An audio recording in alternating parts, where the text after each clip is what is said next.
alors les balmans ont commencé à les politologues de Bignora comme Balima ou nouvelle duma mi ñogote ina sans kono nouvelle duma de bena fo onyana bi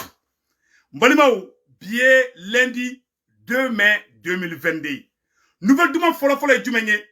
président Assimi Goïta ya français ou ni anga accord mani français tché muma to ko français be toya français ya accord mi signé ou ni an ñogon tché français genen ko fede o accord yo président Assimi ko accord te mali ni français tché blin ka bana pew ka dati bana bi Assimi lettre ta ka ci Assimi lettre semaine ka ci français ma qu'à partir d'aujourd'hui ko accord te mali ni français tché ko ni ya bané pew balima ou ala ka barka do président Assimi la président Assimi ini ka ministre wa teke di ñogoma ni ya me président wallahi i ka barakela udi du mo shikana ini ka barakela bla ñogona sado kamara be baramike président Assimi ebo de tokota Sogel be baramike président Assimi ebo de tokota depuis ala ka do do make ben fait balima ou nouvelle duma flana fra jumenye ube kanga surasu toko chinye ko mali surasu ko abetan bi ambe Assimi fotuguni ambe sigika Assimi fotuguni mali surasi fla de wula ko beta bingani wale segere mali armée ka page yere da bla ko ye surasi nunu mine awa obena surasi nunu ubena barada u kan garange mamunda bagluka surasi minena ka meloti kula oba ira ka foko l'armée malienne est républicaine malien anyo de fo onyena wallahi président Assimi ala kana fo ikila anyo de fo bela jerengena de beka Assimi supporter Assimi ka équipe beka supporter Niame Assimi Kamara de do, Niame Assimi Shogel de do, Niame Assimi Wage de do, Niame Assimi Diao de do, Niame Assimi Malien on de do. Ambekan teke di nyogoma. Madi la ofe. Au kana nani farafara ko kuma ni watina. Wallahi ala. Aya unyeti ko beka. Anga jamana ka existence o de be jilabi. Anya lo nouvelle duma mi soro ameno nouvelle duma ameno kala awne ambe jamba la be nyogofe. Ko Assimi lettre chi Francima. Ko Francini Malika akori ka bana pew. Do fana bora anya be enjiga do boli na obe panga purti la ko no ko premier ministre Shogali ko kunta kalama ka foko ani fransika accord be ban ibaro ni ma kala ka jugu goyi kalama la ka jugunde kalama la te ko dronyi falibo de be do kungulo konnana do ko ay ko sente mo go ngali ke Shogali be ni kalama ka tema obeka Shogali ni Assimi ni mbara be ke dugula malimaw ne reba kalama nga be ban yaro ni bitene ma fo nyana de awane segu tungara ba kalama awa Shogeli kumenata fosiente la kani Fransika accord ka bantola de flè Fransi kumese ka plan do tracé Mali contre la Shogeli ba yere kalama Shogeli akina foko no ani Fransi bena négocier di Shogeli akeni fere di mais ni Shogeli ki clair ka fosiente ngena Mali jugu Mali denjugu chama ne be sente kono faso chibaga chama ne be sente kono secret d'état Shogeli ba yere kalama ima do bora ka gringa kuma fosiente kono ye mogo adala ka teli kolosa tigila ado bora sente kono ba wuru iba ko subaga be wuru chokomi Shogeli beni kalama ka teme bekam Shogeli ni Assimi ne beka ni bara mbeka mo de foyena Shogeli ni Assimi ne ni bara mbeka dugula wallahi ala abe fe Shogeli ka mu fo Shogeli to fo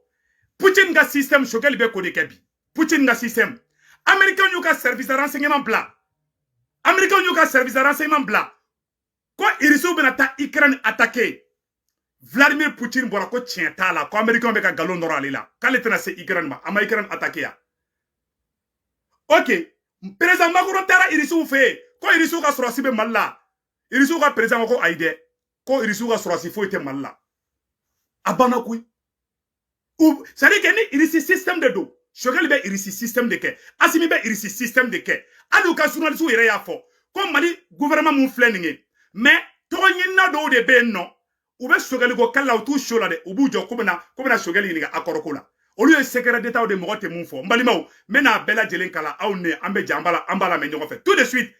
Mali jara bisa malien aw beka Mali jelu Mali araperu ay Assimi fasada de ay Assimi ni Shogeli fasada de wallahi ni nouvelle dumambadi mena nouvelle kala ay malien Fransi gene mun fleninge awa kele kura de bena damene ambe ban tege de di nyogoma Assimi karala ka Fransi gen Assimi kelentere Assimi ni Shogeli de do Assimi ni Wage de do Assimi ni Kamara de do awambe ni bede deme nyogo fe ka yele denangolo munun be nu be fe ka ni farafarali aw kunu lame aw toyi ibaro do shia irate benfe maka chende fo nyina koyi ibita so do moke ou kume jahiliya ke hali jamala sale do shia abe do ka famille de la quoi ou te bembe oro ou ta fe abe do chiar la abe do bokolo de fanana me ka tien de fo onyena asimi kelen teka kelen ka koy awa mali surasu kelen teka ke am peplu an kono jeya asimiye an kono jeya ni transition yi amu deme fi sabilillah ala kama mbado colonel do be no olube zege zaglata ne ngabo be law ko jagumani nga nyine mena tono ayere di na yaw sigi janfa tien oni fona abe dafri awde dala mais asimi mbifu colonel munu ba barala ko ka sugeli gen aw eshuira koy segute do ka jela koy wala mbe dan woro dorla parce que ibado sorasi ke kuma mancha ko meka tieni fara asimi ba yere kalama de asimi ka kegunde oroto ni asimi kunta kumbe sugeli gen sa mba soranga fembe nyakamina tuguni parce que yode ke chek mudibo jarala donc balimaw sugeli de ni bara mbeke ani asimi ni sugeli de ni bara beke dugula kabam pew bara be ngena wa bara bana ko imbalimaw anya metuguni kanga surasu be ka nyono marala kanga surasu be ka jahanama tasuma de da terrorisu kun mbalimaw anga surasu be ka frapu de ke di nyono marala jadiso boli ko jugu utara ka taka segu dugu do be ka ta o pondo karifolo anga armée hélicoptère mbe sanfé avec hélicoptère duru bobi ou be nyono marala ou be munumunina ou be ka jahanama tasuma de sans perne de jigi jadisu kambi amba fo bi ko tare mbalimaw amena fen to pe prévu boka ira awla awa oni nyamogo ba atara agoko Mali Burkina Faso Guinée koluka élection organisée koluka taka ka bo fangala oni nyamogo ba do fo Antonio Guterres ni oni nyamogo ba di atara Ukraine ni chenye oni nyamogo de atara irisu fe ko irisu ka frère sugu beke ko ka ministre ka contrat ka renouveler irisu de ko anga surasu ma ko ni France tise ka budget Mali da asimi aka kan swasi ka bankoyi aya laje français yere ka ora temen ko fe ka balan balimaw amena fem bela jelen kala de ce jour le Mali a notifié à la France de la fin de l'accord de coopération militaire entre les deux pays et des accords sur le statut des forces donc ko asimi lettre ti francima ko à partir d'aujourd'hui Francis Sorasu ni Mali Sorasu ko coopération be ka bana peu ko coopération tani ñongon ceble ka be bana peu ko c'est terminé asimi ala ka barka do ila malien ni wati de franñon kan wati de ni boyda ka fo francima ya bejigi abaro yu jigi ntugo miya yu yerama de bla ñogon na ima ali sema mo ne be ka yafa sema ma ele belu munu ñanga Sorasu da ku kantege ne segu tungara yafa le malien be ma aw malien be ambe ka yafa ñogon ma anga jahiliya mogo munu me jahiliya la ukadabla ala yere kama mogo munu me tangin nante tangini wakati ye ni kuna bambi kuntege segu ka danga ulembe de billahi taala segu ka ala ka baraka do la segu ka ko farasi be malo farasi malo la segu ka ala ka baraka do awla wallahi billahi malion akera afora awakera fana ambo fana la Mali armée ya ira ka fo ko l'armée malienne est professionnelle Mali surasi fla de wulila bi kata kenyeba ko be taka bingane wala ta ko nyesi mogoma minna ku lebu Mali armée ya blaka page sanfé ko Mali surasi do bora kata kolangolonta armée ya ka page e mufo des caporaux de la garde nationale ont tenté de poser un axe odieux inacceptable à leur actif. Cette action a eu lieu à Darou dans le cercle de Kenyeba. En effet, ces deux caporaux se sont fait passer pour des gendarmes. Ces malfrats ont été recueillis par les vrais agents à service à Kenyeba. Ils sont présentement à la disposition de la gendarmerie pour besoin d'enquête et d'autres dispositions utiles. La hiérarchie militaire continue les investigations pour situer les responsabilités. Mbalimao, Mali surasi fla de wulila. Ibaro niye jamakulu faranyogon kan. Vagabond bala. Asimiya ira de ko vagabonte do Mali armée la bli. Asimiya ira de ko kalaban chite do Mali armée la bli. Asimiya ira de ko mogo nyumon, horon, yerawolo, kelekelaw, ko de be do Mali armée la bli. Anya be do be ka sebe commentaire la ko Mali ga wariko. Ay ta dondon sa. Nan na me komi kan tse ko fo Facebook sanfé. An ne be ko do kalama ne to no fo Facebook sanfé. Ni accord in kani France ka accord bana ne ba kalama avec kalo kelimbo ka foko accord tena renouveler bli. Ne se gutu ba kalama mais ma fodi do dabara klaru yela do tara sente ko ka kina fo shogeli ta kalama shogeli ba kalama ka teme alolu mo ka donc ka fo onyena shogeli ni asimika barad glane de résultat bolé flé no ye France geni yede ou ya glande mais Mali jugu de ka sa sente kono shogeli ma songa a divulguer nangu girna ka fo sa dogole ne be ko ni shogeli ku girna ka fo amena nga war glan ambe bo CDAO la amba keta ngo Poutine système de dou Poutine ga système de dou wallahi billahi e ma irisu ka président ya na faral piqué gauche abeta à droite irisu ka président be kuma fo anabe mun ka o te kelenye abe ko de ke tubabu la awa ma ya français wele ka journaliste ko Mali ko Assimi Goïta e Poutine di ko Assimi Goïta ko ye Poutine signor di aw nanga jango yoro la me nyogo fe mbalimaw aya ke to de donc ame munya fo bela jelengena u ye gendarme do mine u ye anga caporal anga fenge garde national mo fla mine olu kumbe fe kata bingane wale de ta kala a nyesi bela jelema donc malion ama fo bela jelengena ame yoro mina ko bi Assimi ni bara munke c'est un prix à payer malion ayate Amérique farali la ñogon ka to bebe ka fara ñogon ka bi kata Ukraine deme bi to bebe ka fara ñogon ka bi ki nyesi Mali de contrôle la bi aywa Assimi kende France gende an malion de kan ka fara ñogon ka sanka Assimi deme sisan nan kele la dron jugu be do ani ñogon cɛ fen kele ye fen ñogon na gosi ye fen ñogon dogoya ye anga bo logique kono ni ay ne be dimi mo chamakoro ali ti ingada la je che ni nana ni farali ko kuma ye ibena segu tungara joli soronya awan bi gosi mbe kode kan garange mamunda baguluka che sitana nga kele chiangolo bli arasbati mun kana 2017 che sitana kibo kebli an ke kumani kabe France gain 2017 arasbati nana la lutte contre la corruption député zone président zone ah non ni ministre ni nyagami ke ya fait kanga kele betinge do be fera no système kelinde ate mo son koy a egre sari ne be woro mina sa ne kumune ba ko lemuru kumunde che ante blogu ble che si bulu ble ni mu ga piangini tiga piangini mo ko sitena galon tige pepulu ya kibiga piangini ke ambe be yuru nunge kerefe koy ala simi baka panunge kerefe bebi ga konunge me mu ye kele Mali jo woro nye mu ye ka France gen woro nye u yanga priorité di awa che sitena mana ko do an singoro kibo che Assimi ni sogeli bolo be ñogon bolo bi fo fini bo fo nere bo mbalimaw mena vidéo do ira awla c'est vraiment choquant parce que an yɛrɛ ka sorasi do de minena Assimi yanga sorasi do mine ka fo katara bingane wale de ke o ba ira ko l'armée malienne est républicaine Assimi te klongela de ame ka Mali kura mu ñini Assimi be ko Mali kura de ñini ko dambela jelima donc ka ñafo malien den bela jelingena mo ko sikana décourager beki tiasri kalaina kalain be gagner mais kalain gagner ani France be se ka santan ke nin kelela ali Assimi ma bo président la ni kelen be continuer parce que do akiliba o numbara de sanfɛ do be fe ka na don politique kele de la san do ka mouvement jekulu u be fe ka ke politique tonde ka mogo do la gosi olu ka yele sanfɛ ibo ke na ka sɔrɔ jamana de bi bolo ante o ja cɛsi bolo hali na ka sɔrɔ mogo do yi kɛ ala de k'i bato an bi sama an bi gosi k'i fofo ibe buni bɛɛ fɔ bilahi ante hinɛ ila cɛ sita ke kabe nya ibolo bile cɛ sita ni sigan kungolo kan kibena an kungolo ɲagami kan bɔ an ka Mali libération saraka kibena do kɛlɛ fu dɔ kɔnɔ cɛ ni y'a kɛ segukaw ka danga bi minɛ ama kɔrɔbɔ koyi awa Assimi ni sogɛli olu de be baara la ɲɔgɔn fɛ ala sago aw sago mbalimaw an be ni image ra aw la a kun ye temps dɔɔni ta ala an be kuma la yɔrɔ na san nɔ là où je vous parle Mali armée be yɔrɔ min na Mali armée be ka terroristes gosi ɲono mara la u taara terroristes taara barajugu dɔw kɛ mena obligé mba ira awla mais yananga ta ɲafɛ mbalimaw an ka balima cɛ ka kuma la mɛ yan nɔ fɔnba malien bɛ ka tɛgɛrɛ fɔ fɔnba kun CNT la an ka ɲɔrɔ la mɛ maintenant ne ye min fɔ mɔgɔ fɛnɛ ɲɛna Assimi ne tɛ kɛ kɛ fitiriwale Choguel ma parce que Choguel y'a ka vie de sacrifier ka taa devant les Nations Unies b'o f'i ɲɛna o homme politique tɛ Mali la min bɛ se ka Choguel ka nin ɲɔgɔnna kɛ fana bɔra ne fɔnba la ni ne tɛ n b'o fɔ de ka nɔgɔ b'o la ni ne fɔnba tɛ homme politique tɛ Mali la min bɛ taa Choguel ta ɲɔgɔn fɔ o tɛ yɛrɛ fɔ ye dɛ a tɛ n'i y'a dun fɛn ma o bɛ taa kuma yɛlɛma n'i y'a dun cɛ nin discours ka farin dɛ an t'a yɛlɛma dɔɔni a tɛ non mais o tɛ se o ils ont peur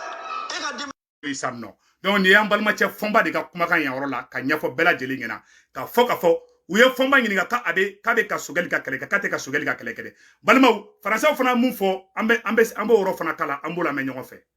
La France, regardez ce qu'est la phraséologie des communiqués. Donc, Balma, on va que vidéo saboter quoi. Ils sont en train de saboter ma vidéo. Donc, problème là, on a ni yoro la jesano. Ou bien que moufo, ko Poutine ga système, Rissou ka président ga système, ko Assimi be kodike ango yoro la me. La France, regardez ce qu'est la phraséologie des communiqués de la junte malienne aujourd'hui. C'est une junte poutinisée. Jusqu'à son expression. Vous prenez un communiqué qui sort des officines du Kremlin, vous prenez un communiqué de Assimi Goïta, le colonel qui dirige cette junte, c'est du copier-coller. Même déni compulsif de la réalité, même complotisme, même exécration irraisonnée de l'Occident, qui devient le principe de tous les maux, etc., etc. Donc, attention, Poutine est extrêmement populaire. Un pays comme l'Indonésie, qui est quand même le pays... Donc, balima obala jele ye sa ko Assimi Goïta kera Poutine de. Ko Poutine be système mun ke. Ni ya yininga ko mina ati claim ko fabi munumuno kerefe de kito ki ke gawaye quoi. Ko donc Assimi kungolo kan trop. Non, président Assimi ala ka baraka doila. Malien anga ke ben fait. Ben trop ne ba to amisa ka Mali libéré bi. Wallahi ala. Mais tangina de no tangina fe de bena kibini tangini ke ko ka fara ke ire ka intérêt personnel la. Nambe kode kan garange mamunda baguluka. Cheshite na ula. Munu be mogogo kala ula. Parce que ba do hakili ka dogon quoi. Ne be do la je ne ta do be ou be respirer chugo min quoi. Mali de tambolo bi ambe ka Mali ngini ka kanta bi. Nan klara nange Mali kanta domina na kada yo ay Mali na kada ye ay nyogon fara. Mais en tant que Mali ma kanta yi bouge pas, Choguel te bouger, Camara te bouger, Ouagué te bouger, Mogoshi te bouger. Anga gouvernement ambe takani nu gouvernement di fo finimbo fo nerebo. Chesi na odegele maka piangin na atengini ntoko ala de ni abanebi parce que do ni conscience ma si soklingono do ere ils sont nés inconscients, je te dis, et malhonnêtes. Malhonnêteté be do koliji red la abuda ou be jimi mi malhonnêteté horon kolonya be do miniji la horon kolonya ni hakilin tanya abe do hali koliji la ayeta kidali dugu do labi ayeta tomutu dugu do labi ayeta mali centre labi ayeta la je mogo be bi utali dumunu soroka ke mogo be bi jadisu de jonembo kuga fembe tchenchen ubulu anga ngolu de cap o ka hake bengini ka dama nan claro la kuma mina ambe nyokon forogo bo mais ali arjana daile hasidi nyango mugo nganinge jugu do bijo ko non kanga na to ko segu tungara ka do arjana kono de uba do ba fego ala kan peuple jahana ma kono konte fe segu tungara de ka do arjana kono sari ke jugu ya dante ki yere kele do taudi awante biologique kono am bloku fe kera arasbati am bloku minke kana anga Mali libération kele tiembolo kana ni corruption ko kele ni fonyi che ba boydala bilay talay tagaga kele ke kerefe mais anti chesila me ame mu no fe sandro Mali ka libéré o da nga priorité bi ay pe jume ka corrompilité France corrompilité Amérique corrompilité et corruption la lutte contre la corruption ye mogo shinsila ka matin midi soir France ka mogo didu ala sago aw sago mbaka tiende fo nyana koy en cité zone fait am cité zone fait mais anga priorité munye bi o jamana inde ka di amabi am mogo bodi folo la yana nganta do anga tanta do woklo ni ngawni fona donc balimaw ambe Assimi fo yangoro la aywa français ka tieni fo de o temene ko fe ka bala anga nyoro la me folo la France, regardez ce qu'est la phraséologie.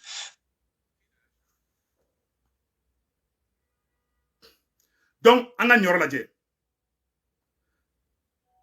La France, regardez ce qu'est la phraséologie. Ne be vidéo de la quoi. E be gane wole mbe vidéo direct de la tanto. E be gane wole te ga dabla. E ta tonin clara vidéo la amna kuma ouye.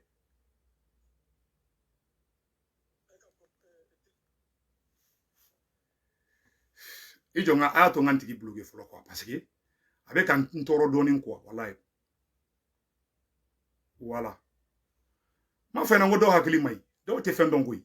Mo be ga fina ga be direct te ga fama. Donc bali maw ala ka hakili nyuma ndambela jelema. Ne segu tungara ne te mo shi contrôle la. Mais ne te jahili de fait. Awante jahili je fana la. Awante nafigi je la. Parce que ni aye farafina ma avancer bi. Ni aye ambla be kofi. Kan be jasi kan be bla be kofi ka shia be bla anya. Do were te koy ante nyogon fe. Ante nyogon deme. Awa farafarali kadanye. Awa ben. Kanga fara nyogon ka karsa deme. Wallahi bila dobe mogo dobe na toron kana kumando do akoro. Ema do manga me ko non ko opération espoir ko escroquerie de don ka sorambe ka sorasu de deme. Réseau nga bébé don angam pa woro ko na fatula an nison jalemba de bebi malien aya nisonja aka tekere fo Assimi ko aka tekere fo Choguel mogo shikana décourager kelen flene wallahi ambe ka kelen gagner de bi kelen ba victoire de la bi kelen ba banro de la bi donc ni kelen sera ni niveau la dron mogo shikana bi mogo ka pièce kono nube ka dabo kamade ka jandanya ko la lutte contre la corruption mogo shikana biya jokoro de donc balima o mena fendo ira wala rapidement yananga tanya fe awne anga janga naje yaninga atoni jefolo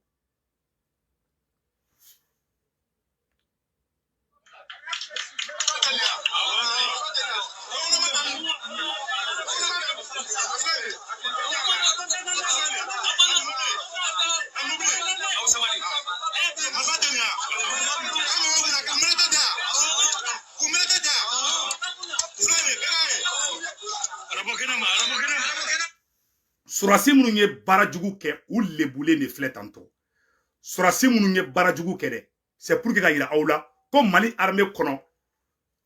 éducation de bɛ yen c'est à dire que discipline de bɛ Mali armée kɔnɔ diɲɛ armée bɛ nin bɛ kɛ dɛ mɔgɔ kana t'i profiter dɛ faso denjugu dɔw bɛ taga faso jugu dɔw faso denjugu dɔw bɛ taga ayi an m'a ye Mali armée bɛ ka nin kɛ Assimi ka armée fa dɔw yɛrɛ b'a fɔ ko Assimi ka armée a dɔw ye tellement u tɛ transition fɛ u bɛ taa fɔ ko Assimi ka armée nin ye Mali ka armée de nin tɛ Assimi ka armée Assimi nana armée sɔrɔ awa Assimi bɛ taa ka armée to mais ni Mali armée ka ko min kɛra mun man ɲi dɔw bɛ pressé k'o bila bi e tɛ ko k'Assimi na i bɛ ko k'i yɛrɛ dilan i bɛ ko k'i ka jamana dilan c'est pour ça an b'a fɔ na farafin man ɲi dɛ farafin ka intérêt nɔfɛ ala b'a ba saraka farafin dɔw b'u ba saraka wari nɔfɛ farafin dɔw b'u muso saraka wari nɔfɛ farafin dɔw b'u den saraka wari nɔfɛ ni ala m'anw jasi a bɛ jɔn de jasi cɛ ala b'an bɛɛ fɛ koyi an de t'an yɛrɛ fɛ koyi farafin de bɛ kɛra ka mɔgɔ faga wari nɔfɛ bilahi talahi tubabu ta tubabu ɲɔgɔn faga wari nɔfɛ dɛ tubabu bɛ anw de faga wari nɔfɛ tubabu bɛ farafinw de kɛ a y'a lajɛ dɔrɔn o ni ɲɛmɔgɔba Antonio Guterres a taara Sénégali Antonio Guterres n'o o ni ɲɛmɔgɔba ye a taara Sénégali a taalen Sénégali o ka sɔrɔ yana ka taa Sénégali a taara Irisiw ka dugu la de ka taa fɔ Poutine ɲɛna ko ani MINUSMA ka contrat mun bɛ yen nɔ ko Poutine ka fɛɛrɛ kɛ ko ka kɛ o ni ɲɛmɔgɔ bɔra Irisiw fɛ dɔrɔn Poutine ko Assimi ma ko an tɛ fɛ ani Faransi ka baara kɛ sisan ani Irisiw de bɛ ka coopération kɛ sisan o ye bonne nouvelle ye o donc an b'a fɔ an balima sema mɔgɔw ɲɛna u n'an ka ɲɔgɔn faamuya Maliyɛn bɛɛ ka bɛn o de ka di ne ye hali Arasbati n'a wulila ka Mali défense ta bi ne bɛ Segu Tunkara bɛ Arasbati n b'a fo mɔgɔ si juguya tɛ ne kɔnɔ koyi mais denangolon de tɛ se ka ne Segu Tunkara faamuya fo ka diɲɛ wuli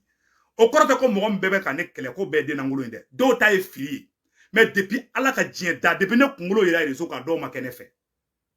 parce que fɛn minnu ye kelen olu de bɛ taa ɲɔgɔn dɛ barikaden o ni barikatan olu tɛ se ka taga ji olu o tɛ se ka kɛ o de la ka kɛ yan aw de la ka bani surugu ye teriya la n'i ye bani surugu bila sansan kɔnɔ kelen bɛ kelen dun fɛn minnu tɛ kelen ye u tɛ taa ni ɲɔgɔn ye n'i ye mɔgɔ fila ye kɛlɛ la dɔrɔmɛ 10 nɔfɛ dɔ de bɛ fɛ ka dɔrɔmɛ 8 ta ka fila di dɔw ma dɔrɔmɛ 10 dira kan fila e duuru ne duuru où est le problème e ko k'e bɛ Mali fɛ ne bɛ Mali fɛ o kɛlɛyɔrɔ t'o la o c'est-à-dire dɔw ye Mali ko kɛ taa ɲini yɔrɔ de ne tɛ taa ɲini na dɛ n b'o fɔ bɛɛ lajɛlen ɲɛna dɛ donc an bɛ mun ɲɛfɔ bɛɛ lajɛlen ɲɛna ni bonne nouvelle de bɛ ka fɔ bɛɛ lajɛlen na ko des hélicoptères aperçus dans le ciel avoisinant de la ville de Nyono. En effet, les gens s'inquiètent ont entendu des tirs. Mbalimaw. Ko anga hélicoptère munu lembe ka tat djihadistes nofɛ. U bɛ ka teriw kɛ. Non. Hali kilomètre tan iba mangabe iba marfa do ci kamɛ. A marfa nu gorona fa terroriste dɔw bu bomosi tɛgɛ. Donc anga armée bɛ ka monter puissance de la bi. Mais ne jɛkulu fara ɲɔgɔn kan cogo i bɛ taa sɔrɔ mɔgɔ dɔw bɛ o man ɲi. Donc anga surasi fila min ye baarajugu in kɛ u dégagera ka bɔ yen. U b'a yira k'a fɔ ko discipline de bɛ Mali armée kɔnɔna na donc hali Amérique armée mɔgɔlankolon b'a kɔnɔ Faransi armée mɔgɔlankolon b'a kɔnɔ diɲɛ armée bɛɛ mɔgɔ ɲuman bɛ yen mɔgɔlankolon bɛ yen hali Irisiw ka armée mɔgɔ ɲuman bɛ yen mɔgɔ jugu bɛ yen hali bɛ den min bɛɛ wolo a bɛɛ tɛ se ka k'i fɛ donc ka yira aw la k'a fɔ le fait que an ye Faransi gɛn sisan Faransi ni jamana fɛn fɛn ka di u bɛɛ b'u ɲɛsin Mali de ma sisan n bɛ ka tiɲɛ de fɔ aw ɲɛna donc n'an bɛ fɛ an ka gagner kɛlɛ in na c'est très simple an bɛɛ kan tɛgɛ di ɲɔgɔn ma an ka ɲɔgɔn kɛlɛ dabila mo conseil de di bɛɛ ma manamana kan fɔw an ko bu an senkɔrɔ dɔw man ɲi quoi mais bɛɛ b'i yɛrɛ yira quoi n y'o de fɔ bɛɛ lajɛlen b'i yɛrɛ yira Segu Tunkara sigilen bɛ dɛ mais bɛɛ b'i yɛrɛ yira wa bɛɛ b'i jogo fana yira ne kɔni bɛ Assimi kɔ awa ne bɛ Choguel kɔ ne tɛ Assimi mɔgɔ ye ne tɛ Choguel mɔgɔ ye ne b'u fila bɛɛ de fɛ moi je suis un rassembleur n bɛ o yɔrɔ fɔ depuis ala kan da a ye taa n ka vidéo kɔrɔw lajɛ Arasbati tagali mun kɛra Faransi ne Segu Tunkara de téléphone ta ka ci Mandela Cissé ma n ka Arasbati wele n ka bɛɛ ka fara ɲɔgɔn kan n ka mɔgɔw ba nɛni dabila Arasbati ye mun kɛ k'an jaabi a kɔ kɛra mun ye a ma dogo mɔgɔ si la i b'a dɔn Mali jeunesse nin filɛ ni mun ye tɔgɔ ni sɔrɔ dɔrɔn bɛ kafa ka yada di o bolo k'a bɛ se ka bɛɛ don mɔgɔ si tɛ se ka Maliyɛnw bloquer bilen hali ne mun filɛ ka kuma bi ni ne commencera ka dɔn naga ko la dɔrɔn bɛɛ bɛ ne bila hali mɔgɔ duuru tɛ na ne ka live la a ye taa dɔw ka live lajɛ mɔgɔ min bɛ suya ala tɛ 200 personnes bɔ parce que mɔgɔ tigɛr'u la de ni mɔgɔ tigɛra ne Segu Tunkara la don o don bila ne ka vidéo partage ta hali 20 partage bɔ mɔgɔ bɛ pɔrɔn dɔrɔn ci dɔrɔn ka tɛmɛ c'est pour vous dire que ne bɛ ka fɛn mun kɛ ne ka cɛya tɛ quoi ne bɛ ka kɛ hɔrɔnya ni danbe de kɔnɔna na ne b'a dɔn fana ni ne ye sira bila don min na ni n'a ka sɔrɔ ne bɛ nkalon kan aw na bɔ a kalama don dɔ la o n'a ka sɔrɔ ne bɛ ka Faransi gɛnni mun kɔ n'a ka sɔrɔ nkalon b'a la nkalon tɛ ne ka Faransi gɛnni na dɛ depuis ala ka ne da ne ma bɔ logique kan o de ne fana ka kɛlɛ donc ne b'a ɲini Maliyɛnw fɛ an ka priorité ye fɛn mun ye bi an ka Assimi dɛmɛ dɛ Asimi demeni korote kataka Asimi krefe moko do kelede. Asimi ka dana de be Shogeli ka. Shogeli be Asimi de ka barala. Awa Asimi ni Shogeli de be ka bara ke ɲɔgɔn fɛ. E ko kebe Asimi fɛ kete Shogeli fɛ. O koro kebe Fransi ka bara la. Non, fura foyi to la. E Fransi ka barakɛla di. E Fransi ka agent di.